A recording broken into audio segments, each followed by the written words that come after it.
Hi everyone! So it's me again, Jeansy Veral, and welcome to my channel. Channel.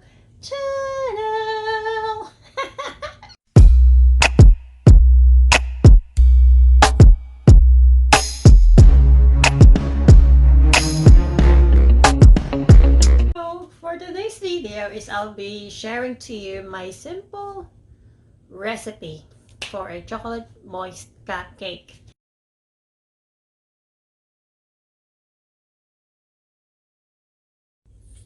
So first is we need to preheat our oven for 350 Fahrenheit or 177 degrees Celsius.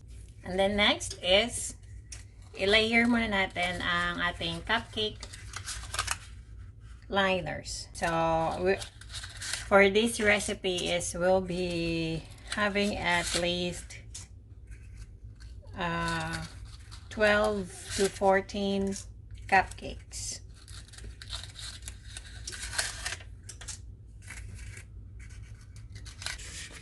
Here. So these are our 12 cupcakes liners. Get ready before you mix all of your ingredients. Next is, let's mix our ingredients. Okay, so in a large bowl, whisk natin ang ating 3/4 cup of flour, 1 teaspoon of salt,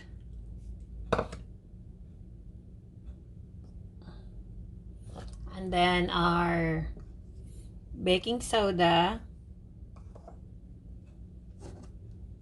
and our baking powder na 3/4 teaspoon. And then let's also add our cocoa powder,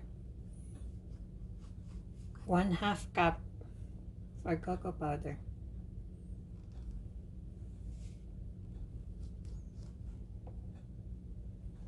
Okay. And then whisk lang natin until thoroughly combine siya.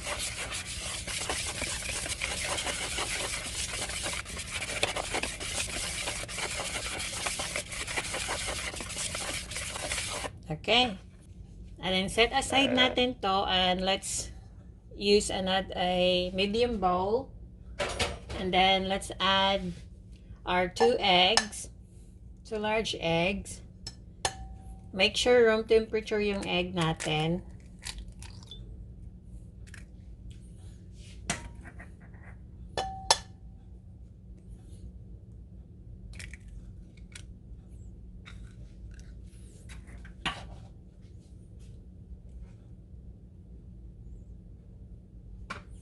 And then add natin ang ating 1/2 cup of sugar, light brown sugar, and ating 1/2 cup granulated sugar also.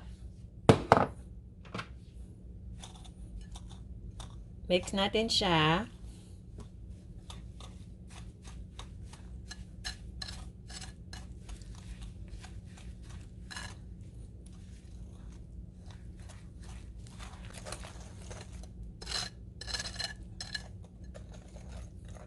And then let's add our 1/2 cup of our buttermilk.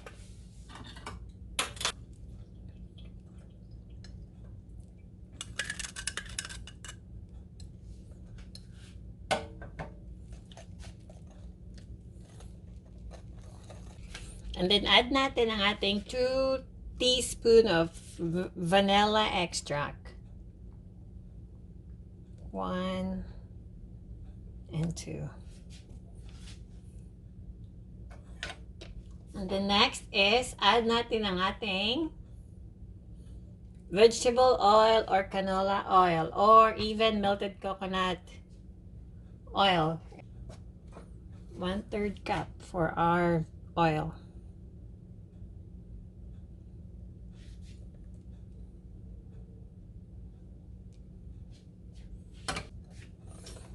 Then mix natin ulit.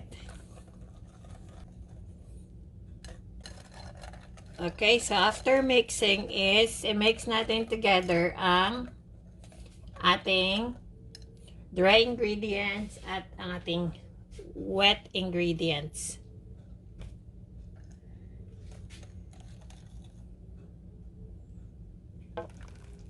Just dump it right away para mahalo kong mabuti. Okay.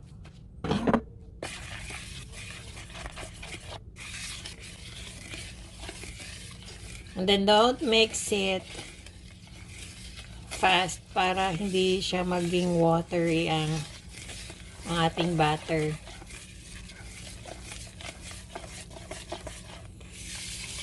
Continue mixing lang siya until maghalo talaga lahat ng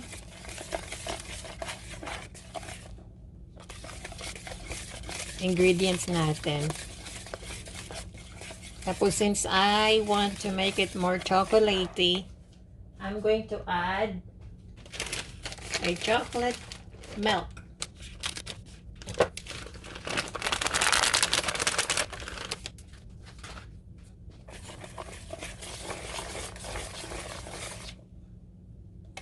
Okay.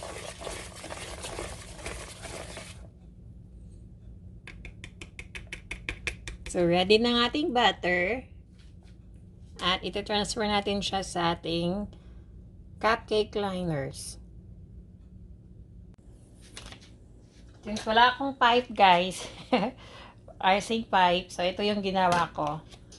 Kumuha ko ng freezer bag. Tapos ginawa ko ang piping para mas madali. Tapos halfway lang ha, it's imperative, it's mandated na halfway lang ang yung ilagay natin sa ating cupcake liner para hindi siya mag-overflowing pag naluto na siya.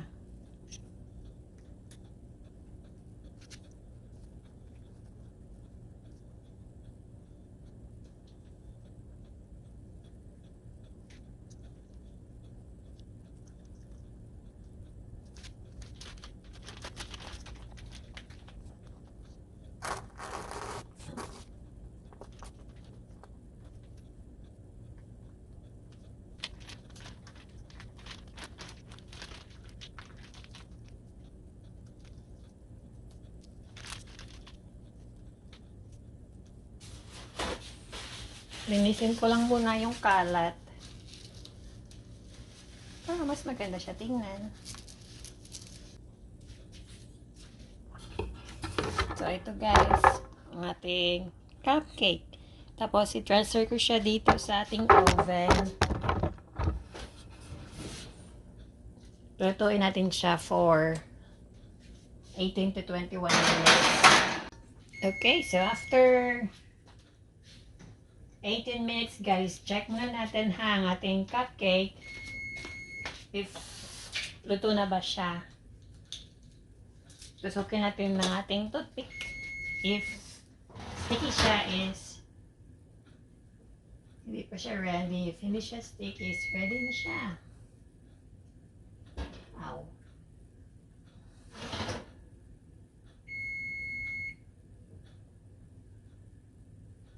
Well, everything is ready to. Clean na siya. So, wala siyang masyadong, hindi siya nag-stick. So, let's take this out of the oven. Now, let it cool para malagyan natin ng icing. Kasi hindi mag-stick yung icing, mag-melt ang icing if mainit pa yung cupcake natin. So, transfer ko lang ating cupcake guys ha, sa ating cooler.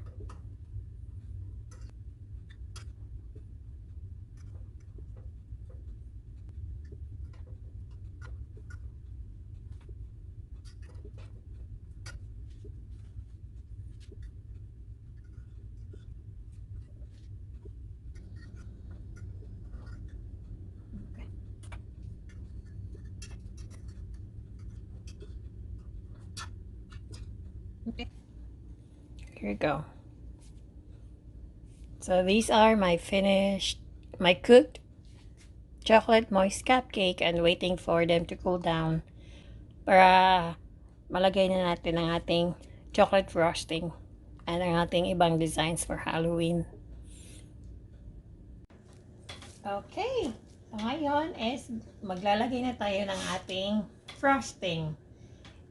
I will not put a lot of frosting on top since I will put some decorations. I don't want it to be bulgy. Just want it to be scattery. Yung parang multo ang dating. Or yung messy ang dating kasi Halloween. That way.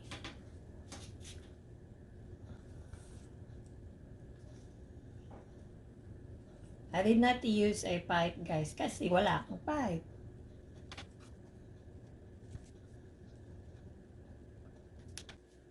Tapos, lagyan ko ng pumpkin.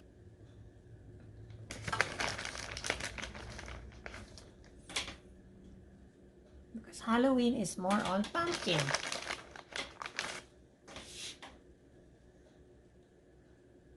Tapos, lalagyan ko ng mata.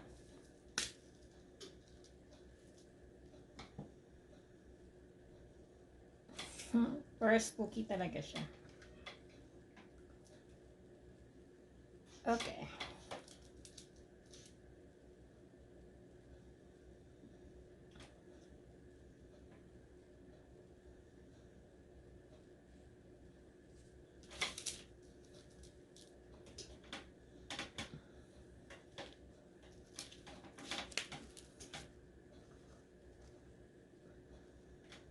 Lalabas naman ang aking pagka-graphic designer nito.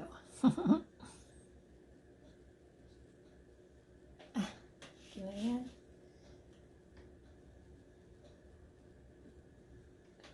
Okay. Here. Kita nyo guys, ito yon.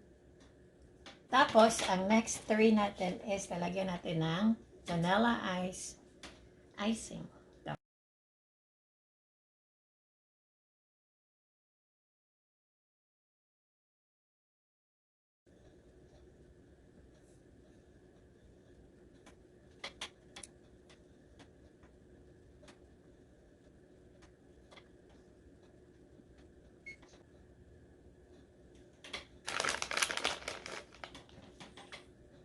Kasi Halloween is integrated with pumpkin. Am I correct, kids? I know. And then sprinkle with some of this thing.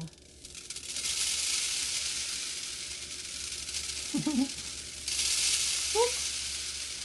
Dami na hulog.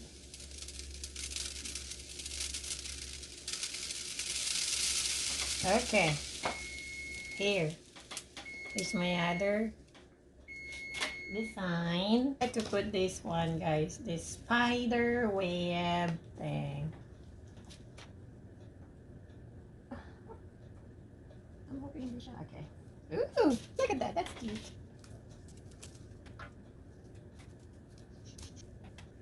Wow.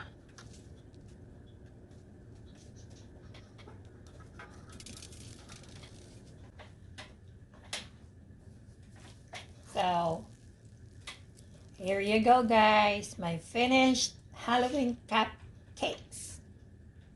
Chocolate moist cupcake. Here. So, yeah. I'm super happy. Thank you so much again for my viewers who keeps viewing my videos.